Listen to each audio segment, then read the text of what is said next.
શિવલિંગ પર દૂધ વેડફવા કરતાં કોઈ ગરીબને પીવડાવવું જોઈએ। શ્રાવણ મહિનાનો પ્રારંભ થતાં જ બોલિવૂડના કહેવાતા આઇડલ્સ અને બુદ્ધિજીવીઓ આવું જ્ઞાન પીરસવાનો પ્રારંભ કરશે। એક પ્રશ્ન છે કે આવું મફતિયું જ્ઞાન આપનારાઓને તમે ક્યારેય કોઈ ગરીબોની મદદ કરતા જોયા છે? ના।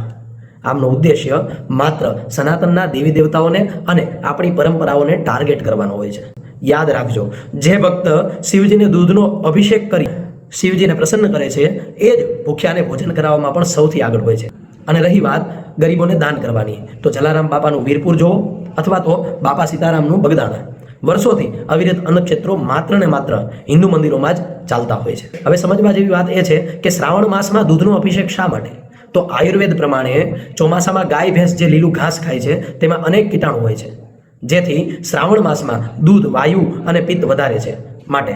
અને બીજું, સમુદ્ર મંથન વખતે નીકળેલા હળાહળ વિષની ગરમી શાંત કરવા દેવોએ શિવજી પર દૂધનો અભિષેક કર્યો હતો। આ આપણું વિજ્ઞાન। આ વિડીયોને તમારા દરેક મિત્રો સુધી પહોંચાડો અને કોમેન્ટમાં હર હર મહાદેવ લખવાનું ભૂલતા નહીં। હર હર મહાદેવ, જય શ્રી કૃષ્ણ।